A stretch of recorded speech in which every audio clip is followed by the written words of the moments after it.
17절까지 봅니다.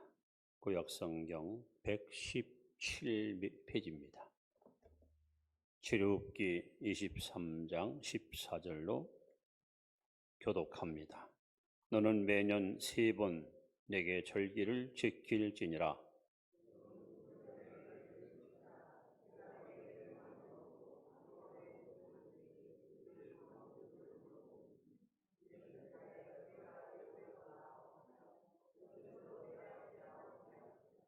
맥추절을 지키라. 이는 내가 수고하여 밭에 뿌린 것의 첫 열매를 거둠이니라. 수확일을 지키라. 이는 내가 수고하여 이룬 것을 연말에 밭에서부터 거두어 저장함이니라. 보일지니라. 아멘. 17절까지 보았습니다. 맥추절을 맞이하면서 중요한 절기 3가지를 여러분이 소개하는데 잘 들으셔야 진리를 우리는 바로 깨달을 수 있습니다. 먼저 우리는 제일 먼저 절기 중에 유월절을 이해할 필요가 있습니다. 유월절 첫 번째입니다. 유월절. 자, 출애굽기 12장 13절 말씀을 같이 한번 읽습니다. 시작.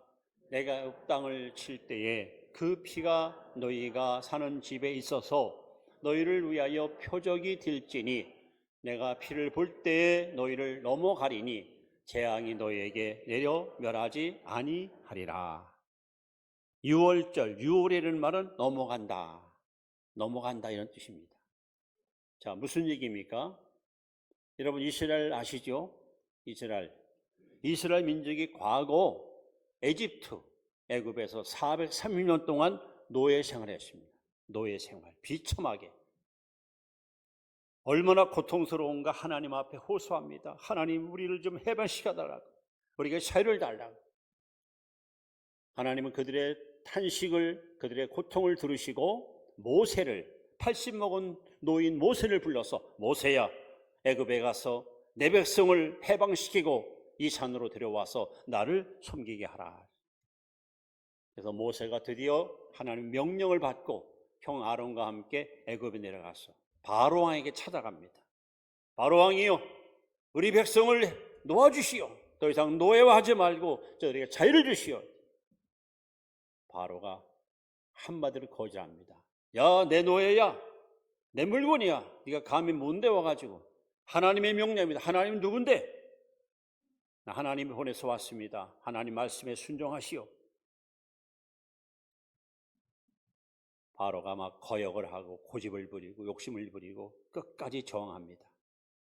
그래서 하나님께서 애굽 땅에, 이스라엘 사는 고센 땅을 빼는 애굽 땅에 10가지의 재앙을, 무서운 재앙을 하나님이 막 쏟아붓습니다. 자, 성경 퀴즈 시간에 또 나올 거예요. 10가지 재앙이 뭘까? 그것도 꼭 기억해 주세요. 10가지 재앙. 자, 첫째, 나일강이 피가 돼요. 피. 나일이 그들의 젖줄인데 전부 피가 돼요. 피범벅. 두 번째 재앙, 개구리. 애굽 땅에 그냥 온이 개구리가 막 사방천지에 널려 있습니다. 세 번째, 이. 여러분 이 아십니까? 몸속에 들어가서 막 피를 빨아먹는 이. 그 다음에 파리, 또 돌림병, 악성종기, 우박, 메뚜기, 흑암. 9가지 재앙을 동시다발적으로 애굽 땅에 막 쏟아붓는데도 불구하고 바로 왕이 끝까지 고집을 부리고 항복하지 않아요. 하나님이 이제 마지막 카드를 꺼냅니다. 마지막 빅카드를 꺼냈습니다. 그것은 바로 애굽의 장자, 어느 집에든지 첫 번째 태어난 아들, 그 집에서 키우는 짐승 가운데 처음으로 태어나선 짐승 죽이겠다는 거예요. 9가지 재앙은 이스라엘 사람이 사는 고센 땅은 빼놓고 나머지 땅에다가 재앙을 넣는데 이번에는 이 애굽 땅 전체에 이 재앙이 오는 거예요. 그렇다면 고센에 살고는 이스라엘 백성들에도 이 재앙이 올 수밖에 없어요. 이 죽음을 피할 수가 없습니다. 하나님께서 모세에게 살 길을 제시합니다. 모세야, 가족 단위로 모여서 1년 된 흠없는 어린 양을 잡아 그 피를 인방과 문설주에 우슬투를 찍어서 바르라. 피가 묻은 집에는 죽음이 넘어가리라. 피가 묻은 집에는 저주와 형벌과 재앙이 넘어가리라. 만약에 어느 집에든지 피가 묻어 있지 않은 집에는 반드시 재앙이 들어가서 그 집의 큰아들이 다 죽을 것이다. 그래서 모세가 이 명령을 백성에게 전달했고 가족 단위로 모여서 양을 잡습니다. 아이들은 지금 막 신기하기도 하고 호기심도 생기는 거예요. 아빠, 양을 왜 잡아요? 이 양이 우리를 살린다. 어떻게 우리를 살려요? 하나님이 말씀하셨단다. 이 양의 피를 발라야 우리 집에 재앙이 넘어가 죽음이 오지 않아. 넌 지금 큰아들 아니야? 너 죽을 건데 양이 너 대신 널 살리는 거야. 그래요? 과연 하나님 약속대로 그날 밤 피가 묻은 집에는 재앙이 넘어가는데 어린 양 피가 없는 집에는 아들 모두가 다 한 명도 땀이 없이 다 죽고 말았어요. 여러분, 훗날 여기 등장하는 어린 양은 요한복음 1장 29절에 보라, 예수님을 가리켜 세상 죄를 지고 가는 하나님의 어린 양이로다. 훗날 예수님이 십자가에 매달려서 우리 죄를 대신 끌어안으시고 피 흘려 죽으실 것을 이미 출애굽기 12장에 6월절 양을 통해서 우리에게 계시해 준 겁니다. 그래서 여러분, 절기는 예수님의 모형입니다. 히브리 9장 22절에 피 흘림이 없은즉 죄 사함이 없느니라. 나의 죄를 씻기는 예수의 피밖에 없습니다. 저와 여러분과 모든 사람들은 아담의 씨를 받고 태어난 아담의 후손입니다. 로마서 5장 12절에 이러므로 한 사람이 범죄함으로 모든 사람이 죄인되었다. 우리는 하나님 앞에 다 죄인이에요. 죄인으로 태어났어요. 그리고 죄값은 사망입니다. 그런데 어린 양 예수님이 우리 죄값을 당신이 다 끌어안으시고 이사야 53장 5절 6절에 이렇게 말씀합니다. 그가 찔림은 우리의 허물을 인함이요 그가 상함은 우리의 죄악을 인함이라. 그가 징계를 받음으로 우리가 평화를 누리고 그가 채찍에 맞음으로 우리가 나음을 입었도다. 우리는 다 그릇 행하여 양과 같이 각기 제 길로 갔거늘 여호와께서는 우리 무리의 죄악을 그에게 담당시키셨도다. 예수님은 우리의 죄를 다 당신이 끌어안고 십자가에 죽으사 하나님과 우리 사이에 가로막인 죄땀을 헐어버리고 영생의 길, 생명의 길, 구원의 길을 활짝 열어주셨습니다. 그래서 6월절 넘어가다. 여러분, 앞으로 2000년 전 오신 예수님은 인류의 죄를 사유하시기 위해서 오셨어요. 그러나 다시 오시는 예수님은 죄인을 심판하러 오십니다. 심판하러. 그때 누가 심판을 면제받습니까? 어느 사람이, 어느 가정이 심판으로부터 여러분 자유합니까? 여러분이 심장 속에 예수의 피가 묻어있는 사람, 예수의 피로 죄 사함 받는 사람, 이런 사람들 집에는 재앙이 넘어갈 것이고, 예수의 피가 없는 사람은 그가 정치, 경제, 사회, 문화 어떤 인물이건 예수의 피로 구속받지 못한 사람들은 하나님의 심판을 피할 수가 없습니다. 반드시 준엄한 심판을 받게 됩니다. 그래서 여러분, 절기는 절기가 아니에요. 절기 속에는 바로 예수님의 모형 그대로 담겨 있습니다. 이것이 바로 첫 번째 6월절 절기의 의미입니다. 자, 두 번째 우리가 알아야 될 절기가 또 하나 있습니다. 6월절 지나면 찾아오는 절기가 두 번째입니다. 초실절입니다. 초실절. 이것은 고린도전서 15장 20절 말씀을 다 같이 한번 읽습니다. 시작. 그러나 이제 그리스도께서 죽은 자 가운데서 다시 살아나사 잠자는 자들의 첫 열매가 되셨도다. 초실절. 이스라엘 백성들이 그렇게 꿈에도 그리던 가나안 땅에 드디어 입성했어요. 약속의 땅에 들어왔어요. 농사를 졌습니다. 처음 수확이 보리 농사입니다. 보리, 맥주. 곡식을 졌습니다. 그리고 그 나라 달력으로 1월 14일 날, 정월 1월 14일 날이 바로 6월절, 예수님이 십자가 죽은 날이에요. 그리고 그 이튿날은 토요일, 유대인의 안식일입니다.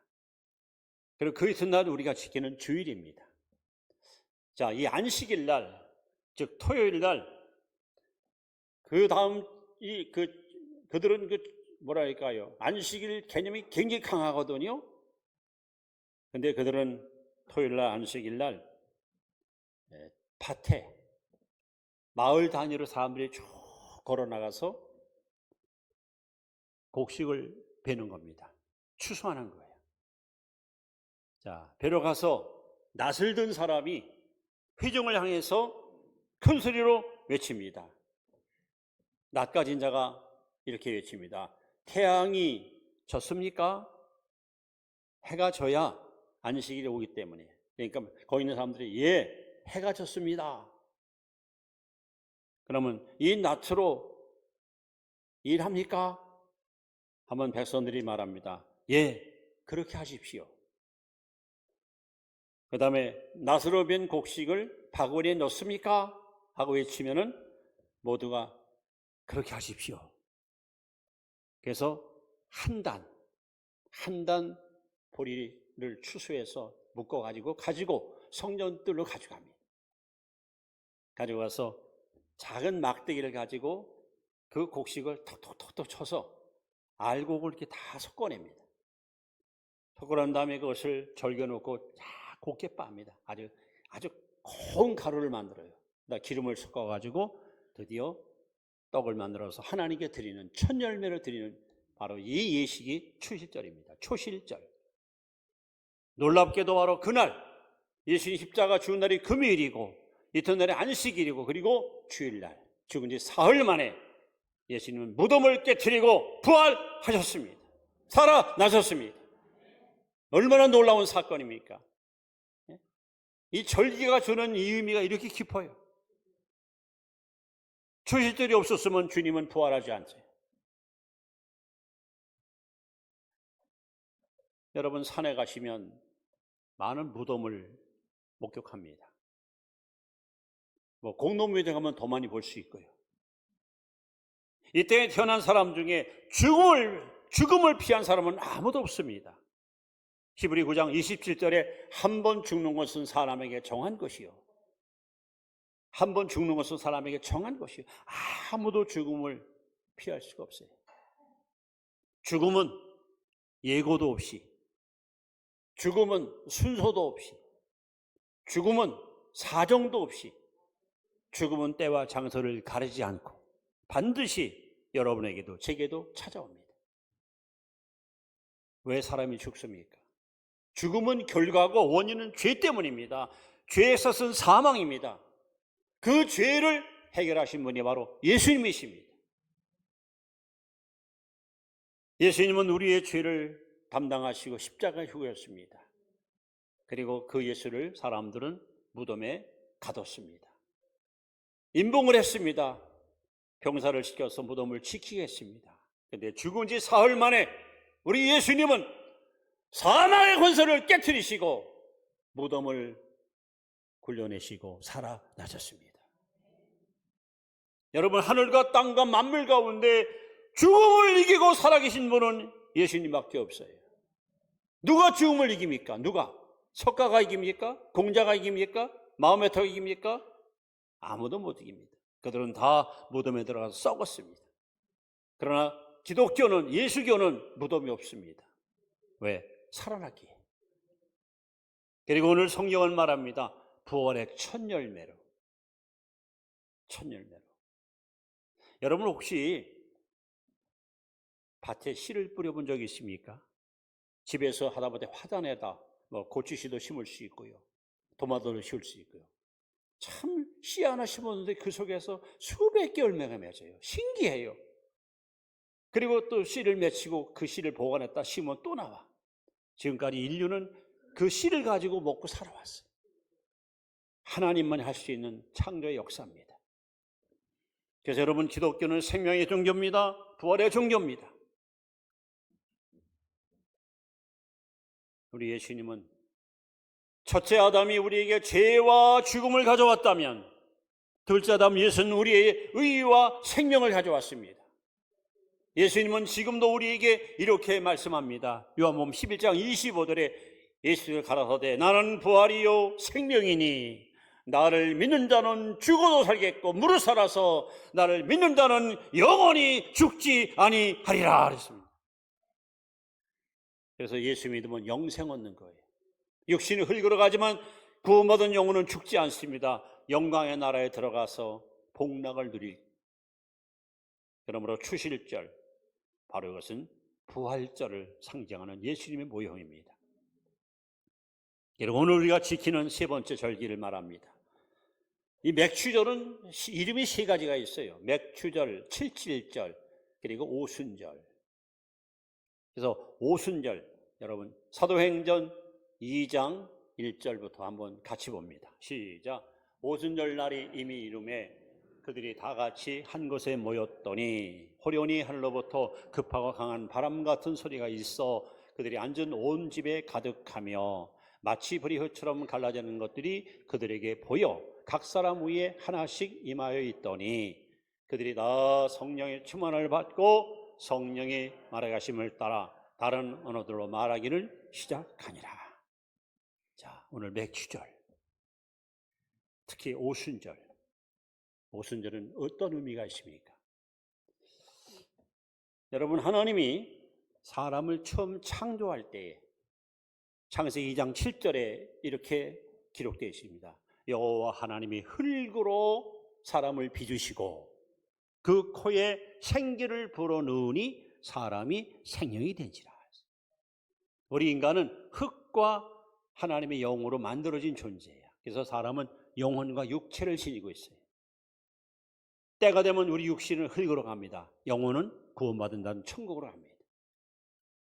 여기서 중요한 것은 흙으로 빚었을 때 몸은 살아있는 게 아니에요. 그냥 흙덩어리에 불과합니다. 사람이 죽으면 그냥 흙이에요. 근데 그 코에다가 하나님이 생기라는 말은 하나님의 영을 불어넣었다. 즉 성령을 불어넣었어요. 성령이 들어가니까 사람이 된 거예요. 그래서 로마서 8장 9절에 누구든지 그리스도의 영이 없으면 그리스도의 사람이 아니다. 사람은 사람인데 그 속에 성령이 없으면 사람이 아니라는 거예요. 이렇게 하나님은 인간을 처음 창조할 때 하나님의 영을 집어넣어가지고 사람이 됐어요. 안타깝게도 아담하가 범죄하자마자 어떤 불행이 찾아왔습니까? 창세기 6장 3절에 보시면 하나님이 이렇게 말씀합니다. 나의 신이, 나의 영이 영원히 사람과 함께 있지 아니하리라. 하나님의 영이 떠나버렸어요. 떠나자마자 홍수 심판이 임하여 그 당시 1억 명이 8사람 빼고 1억 명이 다 죽었어요. 그리고 구약 4,000년 동안 특별한 사람, 선지자, 왕, 제사장 그들에게 성령을 부어주시고 20년 혹은 40년 하나님의 일꾼으로 쓰시다가 끝나면 또 떠나고 다시 쓰시고 그러다가 드디어 예수님이 이 땅에 오셨고 십자가에 죽으시다 죄값을 허물었고 그리고 부활하셔서 사망을 이기시고 하늘로 승천하기 직전에 놀라운 약속을 하셨습니다. 사도행 1장 4절 5절 사도와 같이 모이사 그들에게 분부하여 가라사대 예루살렘을 떠나지 말고 내게 들은 바 아버지의 약속하신 것을 기다리라. 요한은 물로 세례를 베풀었으나 너희는 몇 날이 못되어 성령으로 세례를 받으리라. 또 말씀합니다. 오직 성령이 너희에게 임하시면 너희가 권능을 받고 예루살렘과 온 유대와 사마리아와 땅까지 이르러 내 증인이 되리라. 그리고 하늘로 승천하였습니다. 이 약속을 받은 제자들과 무리들이 다락방에 모였습니다. 그리고 열흘 동안 눈물출하면서 오로지 기도에 힘씁니다. 드디어 떠나갔던 성령이 강림하셔서 교회가 탄생합니다. 이것이 바로 오순절입니다. 이것이 맥추절입니다. 만약에 여러분 맥추절이 없었다면 성령이 오시지 않았다면 오늘 여러분 저 구원받겠습니까? 이 얼마나 감사한 일이에요. 그리고 오늘 사도행 2장에 보시면은 여러분 성령이 임하면 성령 받으면 증거가 따라와요. 증거. 받은 증거. 3가지가 따라와요. 이렇게 써 있습니다. 2절에 보시면 소리가 있어. 그랬어요. 소리가 있어. 성령 받으면 여러분 귀가 열립니다. 하나님의 음성이 들립니다. 성령 받지 않고는 아무리 설교 들어도 하나님 음성으로 들려오지 않아요. 그냥 이성으로 이해하다가 끝나버려요. 귀가 열려야 비로소 하나님 음성이 들려요. 음성을 들어야 믿음이 자라요. 음성을 들어야 여러분 심령이 새로워져요. 하나님이 여러분의 귀를 여시고 늘 주의 음성을 듣고 살 수 있기를 축원합니다. 귀가 열려야 돼요. 두 번째는 여기 3절에 보시면 그들에게 보였다. 즉 눈이 열리는 거예요. 눈이 열립니다. 여러분 성경을 아무리 펴놓고 읽어봐도 이해가 안 돼요. 저도 과거에 그랬습니다. 이제 성령 받으니까 말씀에 감춰진 보화를 막 캐내는 거예요. 야, 이게 이런 뜻이로구나. 이런 진리가 여기 숨어 있었구나. 그리고 캄캄한 인생길 한 채벌 못 보고 살아. 내일은 어떤 일이 날지, 앞으로 10년 후에 내 모습 어떤 모습일지 우리는 몰라요. 근데 성령 받으니까 성령은 장래일을 다 알려주셔요. 미래를 내다보는 거예요. 이게 얼마나 복 있는 사람입니까? 영의 눈이 안 열린 사람들은 앞에 것만 바라보고 아웅다웅 살아요. 비전이 없어요. 가진 희망이라 겨우 이 땅에 사는 것으로 끝나버립니다. 그러나 성령 받으면 미래를 내다보는 안목이랍니다. 미래지향적인 창조적 인간으로 전략할 수 있습니다. 하나님이 여러분의 눈을 여셔서 저 신령한 세계를 보게 하시고 여러분 곁에 계신 예수님을 볼 수 있는 영안이 열리기를 축원합니다. 더 나아가서 오늘 4절에 보면 말하기를 시작하니라. 성령 받아야 여러분 입이 열려요. 기도가 열려요. 제대로 찬양할 수 있어요. 성령을 받고 기도하려고 해보세요. 힘쓰는데 기도가 안 돼요. 자꾸 막 헷갈려. 좀 하다가 끊어져. 성령 받고 기도해 보세요. 1시간, 2시간, 3시간 시간은 좀 몰라요. 기도에 푹 빠져가지고 하나님과 영적 대화와 교제가 깊어지는 은혜를 받아요. 성령 받아야 비로소 우리는 세상을 향하여 복음을 전할 수 있어요. 성령이 임하시면 권능을 받고 내 증인되라 했잖아요. 성령 받아야 영혼을 살할 마음이 생겨요. 성령 받아 선교에 여러분 힘쓰는 거예요. 그래서 성령이 오신 이유는 교회를 땅에 세우시고 여러분 성도 한 사람 한 사람 귀를 여시고 눈을 여시고 입을 열어서 하나님의 복음의 도로 쓰시려고 성령이 오셨습니다. 그리고 지금 이 자리에 하나님의 성령이 우리와 함께 계십니다. 그럼 여러분 맥추절이 왜 필요하냐? 지금 시대가 어느 시대인데 아니에요. 이건 무지한 사람들 얘기예요. 만약에 여러분 6월절이 없었다면, 예수님이 십자가 죽음 없었다면, 초실절 부활이 없었다면 맥추절, 다시 말하면 오순절은 오지 않았어요. 아담이 남겨놨던 죄의 흔적을 예수님이 다 지워주시고 하나님과 우리 사이에 박던 담을 다 헐어버리고 드디어 하늘문을 여사 우리에게 성령을 부어주셔서 여러분 안에 하나님 나라를 갖다 이루게 하시고 우리를 하여금 이 땅에 사는 동안 이 땅에 마음 뺏기지 않고 저 하늘의 소망을 갖고 하루하루 믿음으로 살아가도록 이끄시는 이 놀라운 은총을 오늘 여러분이 덧입게 된 것을 감사하시 바랍니다. 이제 요한복음 20장 31절 말씀을 결론으로 소개하고 마무리합니다. 함께 읽습니다. 시작. 오직 이것을 기록함은 너희로 예수께서 하나님의 아들 그리스도심을 믿게 하려 함이요 또 너희로 믿고 그 이름을 힘입어 생명을 얻게 하려 함이니라. 성경을 기록한 목적이에요. 하나님이 왜 성경을 기록했을까요? 바로 예수가 누군가, 예수 믿고 영생 얻으라고. 그래서 여러분 모세가 기록한 창세기부터 신명기까지 5경에 보시면 아까 말씀한 대로 방주, 성막, 도피성, 일곱절기 이게 전부 예수님의 모형이에요. 이 모형을 우리가 바로 이해하면은 아, 예수님이 땅에 오신 목적이 바로 이거구나. 나 구원받게 하려고, 나 하나님의 자녀 되게 하려고, 이 땅에 사는 동안 패배하고 열등에 빠지고 실패하고 낙심하고 좌절하는 불행한 인간이 아니라 예수 그리스도 안에서 새로운 피조물이 되어 비전과 희망을 가지고 미래를 개척하며 역사의 주인공으로 살아갈 수 있도록 우리를 축복하시기 위해서 하나님은 우리에게 성령을 선물로 주었습니다. 사랑하는 성도 여러분, 이제 맥시절의 의미를 잘 기억하시고 우리가 할 일은 뭐냐? 사도행전 2장 17절에 주님이 우리에게 또 다른 약속을 하십니다. 말세에 마지막 때에 내가 내 영을 모든 육체에 부어주리니.